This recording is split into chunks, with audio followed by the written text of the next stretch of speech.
அதாவது ரொம்ப வருஷத்துக்கு அப்புறம் தலையை வந்து ஸ்க்ரீனில் பார்க்க போகிறோம். எங்களுக்கு வந்து பார்த்தீங்க அப்படின்னா தீபாவளி, பொங்கல், கிறிஸ்மஸ் இந்த மாதிரி எந்த நோம்பியும் கிடையாது. எங்களுக்கு நாங்கள் கொண்டாடுற ஒரே விழா வந்து பார்த்தீங்கன்னா தலை படம் என்னைக்கு ஸ்க்ரீனில் வருதோ அன்னைக்கு தான் எங்களுக்கு தீபாவளி, பொங்கல் எல்லாமே. சரிங்களா? அதாவது இப்போ உள்ள இளைஞர்கள்லாம் எப்படி வழி நடக்கணும், எப்படி போகணும், எப்படி வரணும், எப்படி இருக்கணும் அப்படின்றதுக்கு ஒரு உதாரணம் தலை அஜித் மட்டும்தான். அவரை பின்பற்றி தான் என்றைக்குமே நாங்கள் இருக்கோம். எங்களோட இன்ஸ்பிரேஷன் பார்த்தீங்க அப்படின்னா தலை ஒருத்தர் தான். அவர் எப்படி ஒரு இளைஞர்களை எப்படி வழி நடத்தணும், எப்படி அவங்க ஒரு வாழ்க்கையில் முன்னேறணும் அப்படின்றதுக்கு ஒரு சிறந்த உதாரணமான எடுத்துக்காட்டு என்னைக்குமே தலை அஜித் ஒருத்தர் மட்டும்தான். சரிங்களா? நான் அப்போ சொன்ன மாதிரி தான், என்னைக்குமே தலைக்கு மேலே தலை தான், மற்றதெல்லாம் கீழே காலு தான். தலை மட்டும்தான். சரிங்களா?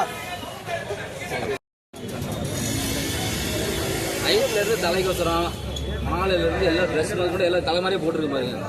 நாங்கள் எதிர்பார்த்த மாதிரி தலை என்னென்ன படத்தில் வர்றப்போ அது மாதிரி எல்லா வாட்டில் சீன் போல அதில் இருக்குது. இன்றைக்கி வந்து தெறிக்க ஒரு தேட்டரவே எல்லாவாக இருக்குது. இன்றைக்கி தேட்டர் எங்களோட இது அவ்வளோதான் முடிஞ்சு கமெண்ட்.